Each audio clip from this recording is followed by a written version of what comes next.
Donc, nous allons parler un peu de l'intelligence artificielle et du rôle des Mhm. femmes justement dans l'intelligence Mhm. artificielle. Et on ne trouve qu'il n'y a seulement que 22% des professionnels de l'intelligence artificielle dans le monde qui sont des femmes. Donc, pensez-vous que c'est assez? Et qu'est-ce qu'il faut faire justement pour arriver à augmenter le nombre des femmes dans l'intelligence artificielle? C'est en effet moins de 25% qui sont des femmes, largement. En fait, c'est la même situation que dans tous les domaines technologiques aujourd'hui, hein. Le problème, c'est aujourd'hui, en effet, les femmes ne vont pas véritablement vers ce type de fonction-là. Or, je pense que pour l'IA, c'est encore plus problématique, je pense, que pour les autres domaines de la technologie, parce que l'IA, je le dis souvent, en fait, c'est un miroir du monde. On recrée finalement, hein, l'IA est là pour avoir des mécanismes, des algorithmes qui reproduisent le monde plus vite, de façon plus sûre, etc. Et donc un monde qui est fait par pas assez de femmes, en fait, ça va entraîner des biais. Et on le voit bien, hein, on a eu plusieurs problématiques qui se sont faites, hein, que ce soit la reconnaissance faciale, par exemple, comme c'était surtout des hommes blancs qui le faisaient, ben, on a vu qu'ensuite, les algorithmes avaient du mal à reconnaître les femmes, les hommes noirs, enfin, toutes les autres personnes autres que ceux qui l'avaient programmé. Donc, on voit bien que c'est vraiment au-delà du problème, hein, en effet, que les femmes ne soient pas des productrices d'intelligence artificielle. Ça va entraîner des biais dans la société. Et avec le développement de ces technologies, je pense que c'est vraiment quelque chose qu'il faut regarder de très, très près. Hmm. Donc, on parle des préjugés anti-femmes existants qui sont dans nos sociétés, Mmh. mais aussi justement qui se perpétuent dans l'IA. Donc, comment peut-on faire avancer les choses? Et est-ce que l'intelligence artificielle, justement, peut résoudre le problème de la discrimination, d'égalité, de diversité? Alors, je pense que l'intelligence artificielle, elle va changer la société de façon générale. Et oui, je pense qu'elle peut amener ça. On le voit bien, hein, d'ailleurs sur Women in Africa, dont je pourrais parler tout à l'heure. On a envie d'utiliser l'intelligence artificielle pour faciliter la formation. Parce que l'intelligence artificielle, c'est plein de technologies différentes, mais on le voit bien, ça peut être une façon aussi de mieux identifier les besoins de formation des personnes. Ça permet de traduire dans des langues très, très différentes. Ça permet de s'assurer du bon suivi des personnes. Donc, on voit bien que déployer ce type de technologie, comme ça permet une personnalisation plus forte, ça va être quelque chose qui peut être très, très bénéfique, en fait, hein, au développement des femmes. Mais par contre, il faut être sûr que les besoins des femmes, leurs spécificités, la réalité, est bien pris en compte par les algorithmes qui sont mis en place. Parce qu'au-delà de l'intelligence artificielle, l'un des problèmes qu'on a aujourd'hui, c'est que l'intelligence artificielle, ça apprend sur des données. Or, on s'est rendu compte aussi que les femmes, elles étaient souvent absentes, en fait, des sets de données qui existaient. Et là, bah, quand on entraîne des modèles sur des données qui ne représentent pas les femmes, eh ben, ça devient encore plus problématique pour le futur. Donc oui, c'est une vraie opportunité, mais par contre, il faut vraiment faire attention à ce que ce miroir grossissant dont je parlais n'accélère pas finalement des biais encore plus importants. Aussi, je pense qu'il faut que les femmes fassent partie beaucoup plus de la formation des data et de l'intelligence artificielle aussi, et dans l'éducation, justement. Il faut que les femmes Mm. arrivent à arriver Mm. dans cette partie de la formation aux universités, n'est-ce pas? Exactement, mais après, je pense que il faut aussi désacraliser l'intelligence artificielle. On a besoin de femmes. Un projet d'intelligence artificielle, il y a bien sûr une partie d'algorithmie, de mathématiques, mais il n'y a pas que ça. Il faut qu'il y ait des gens qui comprennent les problématiques, il faut qu'il y ait des gens qui sachent où aller chercher les bonnes données pour représenter le monde ou le problème qu'on veut faire, etc. Donc, en fait, il y a plein de profils nécessaires et pas simplement juste des ingénieurs ou des programmateurs en termes d'intelligence artificielle, qui sont souvent des métiers que les femmes voilà, aiment moins, ou en tout cas aujourd'hui, elles n'ont pas forcément découvert l'intérêt de ces métiers-là. Mais il faut voir que dans l'IA, on a besoin de plein de compétences en fait pour être sûr, parce que voilà, pour créer un monde, on n'a pas besoin juste de développeurs, on a besoin des gens qui comprennent, on a besoin de sociologues, on a besoin de plein de choses, de gens qui ont un sens business, etc. Donc c'est vraiment important que les femmes voient bien qu'elles ont une place absolument essentielle dans des projets d'IA, pas simplement sur juste la partie scientifique et algorithmique. On parle de l'IA et qui permettent aux femmes justement d'utiliser la technologie.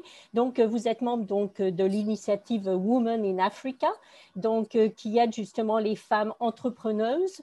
Et donc, en quoi consiste exactement ce projet? Vous pouvez nous en dire plus? Oui, bien sûr. Donc, Women in Africa a été créé en 2016 avec l'idée véritablement qu'on voyait bien que les femmes africaines étaient un des vrais moteurs de l'économie africaine, mais pas forcément vraiment reconnu. Et après, une des constatations qu'on a faites aussi, c'est que l'Afrique était le pays de l'entrepreneuriat. En Afrique, on a à peu près 24% des femmes qui entreprennent, alors qu'on n'est qu'à 12% en Amérique du Nord et 6% en Europe. Donc, c'est vraiment un endroit.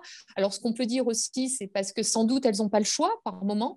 C'est que comme elles n'ont pas accès au marché de l'emploi plus structuré, elles entreprennent, mais c'est quand même une terre où les femmes sont inventives, créent un certain nombre de choses. Donc, WIA avait véritablement à cœur de développer, d'accompagner, de soutenir ces femmes dans ce développement. Après, on s'était rendu compte aussi, et c'est pour ça que l'IA nous semble être un bon outil en fait pour le développement des femmes, c'est que les projets des femmes entrepreneuses en Afrique restent peu tech. Parce qu'elles n'ont pas été forcément assez bien formées, mais ce qui est souvent d'ailleurs le cas même en Europe, je dis en Afrique, mais, parce que c'est le sujet qui nous intéresse, mais en Europe, c'est la même chose. Les femmes vont plutôt vers des sujets moins tech que les hommes. Or, on pense que c'est important que les femmes deviennent des productrices de technologie. Et donc, on a la volonté, donc en collaboration avec l'UNESCO, de pousser des programmes de formation en utilisant l'IA, comme un moteur pour les entreprises qu'elles vont créer, mais également comme un moteur de formation et de multiplication, de démultiplication des formations qu'on va pouvoir pousser à ces femmes entrepreneurs et qui sont très différentes selon les pays, selon les situations des femmes. Et vous avez des exemples justement de développement de ce concept justement? Là, on en est tout au début. Et d'ailleurs, c'est pour ça que la semaine prochaine, nous allons lancer une large étude pour demander justement quels sont les besoins des femmes en termes de formation, en termes d'accompagnement. Mais nous, on croit véritablement, comme je le disais, on voit l'IA comme donc en effet comme un outil technologique pour les startups, mais aussi grâce aux bots tels qu'on les connaît, des choses où on peut interagir dans les langages locaux, parce que y a des gens qui ne parlent pas forcément français, anglais, arabe dans tous ces pays-là, qui parlent dans des dialectes, et donc ça nous semble important d'utiliser aussi l'intelligence artificielle pour amener du contenu et de l'aide au plus proche des personnes. Et donc là, on va lancer, donc la semaine prochaine, cette grande enquête va être lancée donc avec le soutien de l'UNESCO pour bien comprendre les besoins et pour mettre sur place ces programmes de formation qu'on espère pouvoir déployer d'ici la fin de l'année, voire début de l'année prochaine, avec l'idée qu'il y aura de l'IA, mais également bien sûr des formations physiques, parce que voilà, c'est aussi important de se voir, de parler avec des gens, de rencontrer des communautés pour pouvoir se développer. Bien sûr, on dit qu'il y a l'intelligence artificielle, mais qu'il faut faire attention, qu'il faut certaines normes. Donc, comment voyez-vous l'avenir justement de l'intelligence artificielle, non seulement pour les femmes, mais les femmes africaines? Moi, je pense que ça va beaucoup se développer. Il faut en faire, on en a parlé au début, je pense qu'il faut être très prudent sur le développement, s'assurer que ça sera développé de manière éthique, que les données qui sont utilisées seront les bonnes données. On sait qu'en Afrique, c'est un des soucis aujourd'hui. Les infrastructures télécoms ne sont pas forcément très, très développées. Donc, il y a un vrai besoin, si on veut vraiment amener cette technologie au cœur de l'Afrique, de continuer à mettre en place des infrastructures de stockage, de calcul dans ces pays-là. Mais on a vu l'Afrique aussi. L'Afrique a souvent été capable de passer à des technologies beaucoup plus vite que les autres continents qui étaient plus avec du legacy, avec des anciennes technologies. On le voit, l'Afrique est essentiellement que sur le mobile, alors que dans plein de pays, en Amérique du Nord, en Europe, on continue à être sur du téléphone fixe. Donc moi, j'ai tout à fait confiance en fait dans le fait que l'Afrique peut être un vrai terrain de développement de l'intelligence artificielle. Et comme nous allons célébrer la journée des femmes, donc le 8 mars, quel est votre message en tant que femme, justement? Pour moi, c'est véritablement, je pense que pour les femmes, il faut avoir confiance et croire en soi. C'est vraiment le motto que je voudrais développer. On le voit bien, hein, moi, ce travail que je fais auprès des femmes africaines, donner une énergie incroyable. C'est des femmes qui osent, qui entreprennent, etc. Et je pense que c'est ça qui est important. Je pense qu'il faut, voilà, on va le dire en anglais, speak up et puis oser. Imposer sa vue. On est la moitié de la population et il faut donc que notre voix soit entendue. Anne Biolac, merci beaucoup pour cette interview.